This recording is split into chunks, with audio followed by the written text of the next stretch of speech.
Thank you very much sir.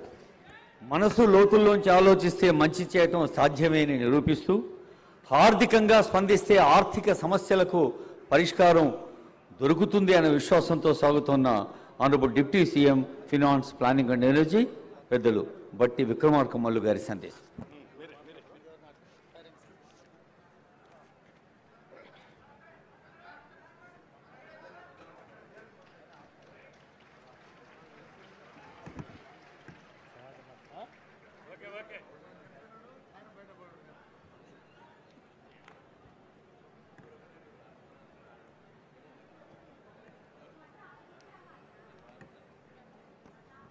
గౌరవ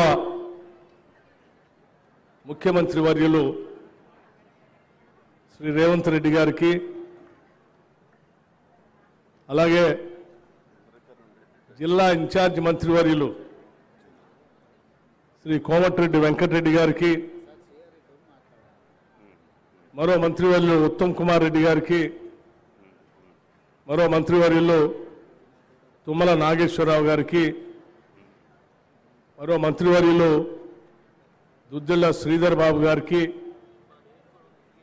మరో మంత్రివర్యులు పొంగులేటి శ్రీనివాసరెడ్డి గారికి, మరో మంత్రివర్యులు కొండా సురేఖ గారికి, మరో మంత్రివర్యులు సీతక్క గారికి, నాతోటి మరో మంత్రివర్యులు పొన్నం ప్రభాకర్ గారికి, నాతోటి శాసనసభ్యులు భద్రాచలం శాసనసభ్యులు తెల్ల వెంకట్రావు గారికి, పాయం వెంకటేశ్వర్ల గారికి, నాగరాజు గారికి, కోరం కనకయ్య గారికి, రాగమయ్య గారికి, ఆదినారాయణ గారికి, పొడే వీరయ్య గారికి, మరో శాసనసభ్యులు మిత్రులు కోనంనేని సాంబశివరావు గారికి, బలరాం నాయక్ గారికి, అట్లాగే వేం నరేందర్ రెడ్డి గారికి, వేదిక మీద ఉన్నటువంటి ఇతర మిత్రులకి, పెద్దలకి, ముఖ్యంగా ఈనాటి ఈ ప్రభుత్వ కార్యక్రమంలో భాగంగా ఇందిరమ్మ ఇళ్లకు సంబంధించి లబ్ధిదారులుగా ఇక్కడికి వచ్చేసినటువంటి లబ్ధిదారులందరికీ, పాత్రికేయ మిత్రులకి, వివిధ రాజకీయ పార్టీల నాయకులకి అందరికి కూడా ముందుగా నా హృదయపూర్వకమైనటువంటి నమస్కారాలు. నిజంగా ఈ రాష్ట్ర చరిత్రలో ప్రత్యేక రాష్ట్రం ఏర్పడిన తర్వాత సువర్ణాక్షరాలతో పేదవాళ్ళందరూ కూడా రాసుకొని గుర్తించుకోలేనటువంటి రోజు ఇది. సాక్షాత్తు భద్రాచలం శ్రీ సీతారామచంద్ర స్వామి వారి సన్నిధిలో ఒక దశాబ్ద కాలం పాటు ఈ రాష్ట్రంలో ఉన్నటువంటి పేద ప్రజలు ఎదురు చూస్తున్నటువంటి ఇళ్ల కార్యక్రమానికి, సొంత ఇంటి కళను సాకారం చేయటం కోసం కాంగ్రెస్ ప్రభుత్వం ఇందిరమ్మ రాజ్యం రాష్ట్ర ముఖ్యమంత్రి రేవంత్ రెడ్డి గారి నాయకత్వంలో రాష్ట్ర మంత్రివర్గం యావత్తు ఈ నిర్ణయం తీసుకొని ఇచ్చిన మాట ప్రకారం, చెప్పిన గ్యారంటీ ప్రకారం ఈరోజు ఇళ్లకు సంబంధించి, ఇందిరమ్మ ఇళ్లకు సంబంధించి అధికారికంగా ఇక్కడ లాంఛనంగా లాంచ్ చేసేటువంటి కార్యక్రమం జరుగుతున్నందుకు నిజంగా చాలా సంతోషిస్తా ఉన్నాం. అంతేకాదు, ఆనాటి గత ప్రభుత్వాల హయాంలో కట్టినటువంటి ఇళ్లకు సంబంధించి కూడా ఆ ఇంటికి సంబంధించినటువంటి పత్రాలు పొందకుండా దశాబ్ద కాలం ఎదురు చూస్తున్నటువంటి లబ్ధిదారులకు కూడా ఆ పత్రాలు అందించే కార్యక్రమం కూడా ఈరోజు పెద్ద ఎత్తున తీసుకుంటున్నటువంటి సందర్భం. అందుకే మిత్రులారా, రాష్ట్ర వ్యాప్తంగా ఉన్నటువంటి ఇందిరమ్మ ఇళ్ల కోసం ఎదురు చూస్తున్నటువంటి పేద బలహీన వర్గాలందరికీ కూడా ఈరోజు భద్రాచల రామచంద్ర స్వామి సన్నిధి నుంచి ఒక మంచి శుభ కార్యక్రమం జరుగుతూ ఉంది. అందరికీ ఇళ్లు రాబోతున్నాయనేటువంటి ఆనందాన్ని సంతోషకరంగా ఇక్కడ సభా వేదిక నుంచి వ్యక్తపరుస్తూ ఉన్నాం. మనందరికీ తెలిసిందే, గత 10 సంవత్సరాలు పరిపాలన చేసినటువంటి టీఆర్ఎస్ ప్రభుత్వం గతంలో ఉన్నటువంటి ఇందిరమ్మ ఇళ్లకు సంబంధించి ఒక గది ఎక్కడ పనికొస్తుంది, 2 గదులు కావాలి, అల్లుడు వస్తే ఆడబడుకుంటాడో, బిడ్డ వస్తే ఆడబడుకుంటుందో, గోరెనాడ కట్టేయాల, బరిని అడగట్టేయాలని అపహాస్యం చేసి అందరికీ మాటిచ్చి అధికారంలోకి వచ్చి 10 సంవత్సరాలు కూడా ఏ ఒక్క పేదవాడికి ఇల్లు ఇచ్చిన పాపాన పోయినటువంటి ఆ ప్రభుత్వం ఈరోజు మళ్ళీ మాట్లాడటం కోసం ప్రయత్నం చేస్తాం. కాంగ్రెస్ పార్టీ గ్యారంటీలు ఇచ్చిన గ్యారంటీలు అమలు చేస్తుందా చేయదా మేమేమో పోరాటం చేస్తామని చెప్తా ఉన్నారు. వారందరికీ ఇక్కడి నుంచే సమాధానం చెప్తా ఉన్నాం. ఈరోజు మేము ప్రకటించినటువంటి గ్యారంటీలు మీకోసమో లేకపోతే మీ మెప్పు కోసమో మేము ప్రకటించలేదు. మేము చెప్పిందల్లా ఈ రాష్ట్ర ప్రజల బాధలను చూసి తెచ్చుకున్న తెలంగాణ రాష్ట్రంలో కొట్లాడి తెచ్చుకుంటే నిధులు నీళ్లు నియామకాలన్నీ కూడా పక్కదారి పట్టిపోతా ఉన్నాయి. మనం తెచ్చిన రాష్ట్రాన్ని కాపాడాలి. ఆ కాపాడుతూ ప్రభుత్వం ఏర్పాటు చేసి ప్రజల ఆకాంక్షలు నెరవేర్చడం కోసమే మేము 6 గ్యారంటీలు ప్రకటించాం. ప్రకటించిన ప్రతి గ్యారంటీని కేవలం 90 రోజుల్లోనే ఈరోజు పెద్ద ఎత్తున రాష్ట్రంలో అమలు చేసి చూపిస్తా ఉన్నాం. మీ అందరికీ తెలిసిందే, మహిళలందరికీ కూడా ఉచితంగా ఆర్టీసీ బస్సులో ప్రయాణం చేసేటువంటి కార్యక్రమాన్ని మీరంతా ప్రయాణం చేస్తూ చూస్తా ఉన్నారు.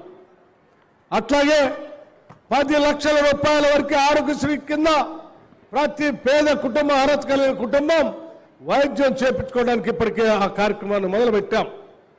అట్లాగే మీ అందరికీ తెలిసిందే, గృహజ్యోతి కార్యక్రమం కింద 200 యూనిట్ల వరకు కరెంటును వాడుకునేటువంటి ప్రతి అర్హత కలిగిన కుటుంబానికి బిల్లు లేకుండా 0 బిల్లు ఇస్తామని చెప్పాం. మేము స్పష్టంగా మార్చి 1వ తారీఖు నుంచి దీన్ని అమలు చేస్తా ఉన్నాం. అట్లాగే 500 రూపాయలకే, కేవలం 500 రూపాయలకే గ్యాస్ సిలిండర్ ఇస్తామని చెప్పాం. మేము స్పష్టంగా దాన్ని అమలు చేస్తా ఉన్నాం.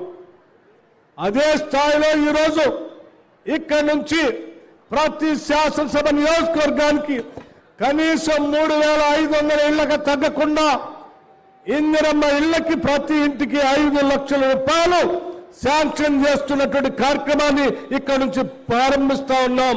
ఈ రాష్ట్రంలో ఉన్నటువంటి లబ్ధిదారులందరూ కూడా దీన్ని పొందవచ్చని కూడా చెప్తా ఉన్నాం.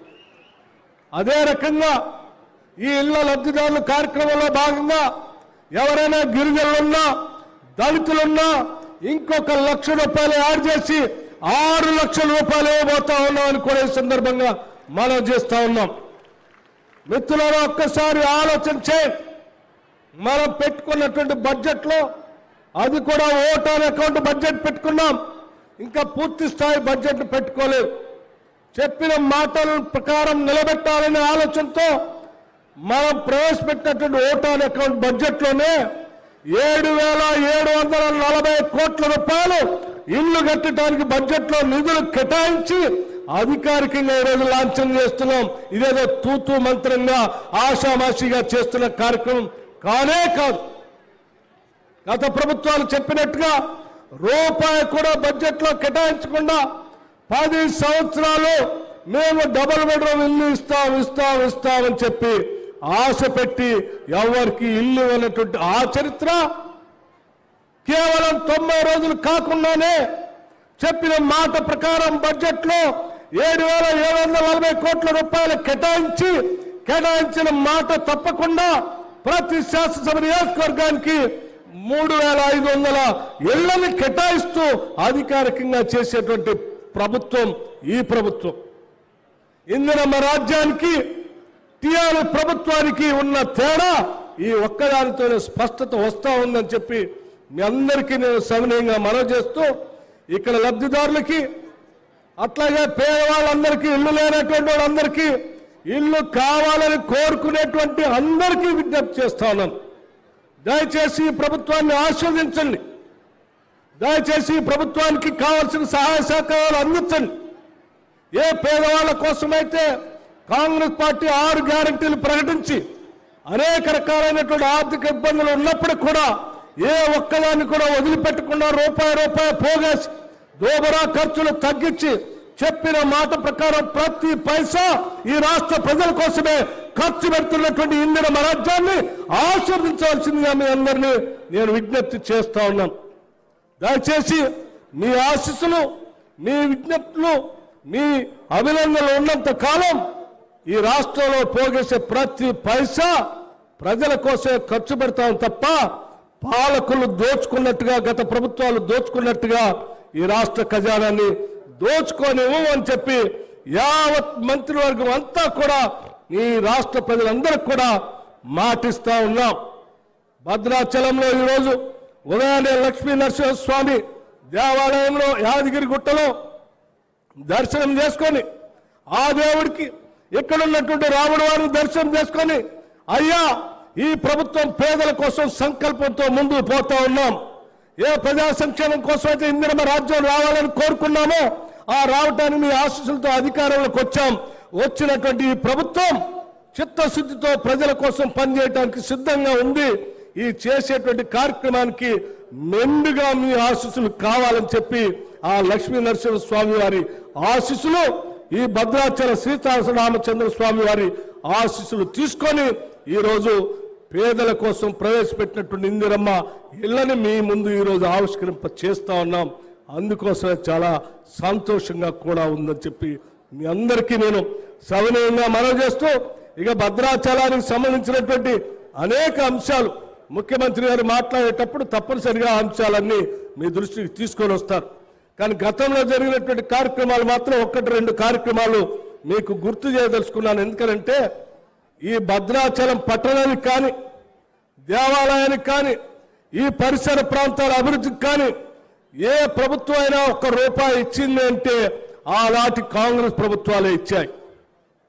భద్రాచలంలో ఐటీడీఏ పెట్టినా, భద్రాచలంలో ఆశ్రమ పాఠశాల పెట్టినా, భద్రాచలంలో డిగ్రీ కళాశాల పెట్టినా, భద్రాచలం పట్టణానికి మంచినీళ్ళు ఇచ్చినా, భద్రాచలం పట్టణానికి గోదావరి మీద బ్రిడ్జి కట్టించినా, లేకపోతే భద్రాచలం పట్టణానికి ఇంకొక బ్రిడ్జి తెచ్చినా, భద్రాచలం పట్టణానికి కరెంట్ ఇచ్చినా, ఆసుపత్రి పెట్టినా, లేకపోతే భద్రాచలం పరిసర ప్రాంతాలు అభివృద్ధి చేసినా, ఏమి చేసినా ఆనాటి కాంగ్రెస్ ప్రభుత్వాలు చేసింది.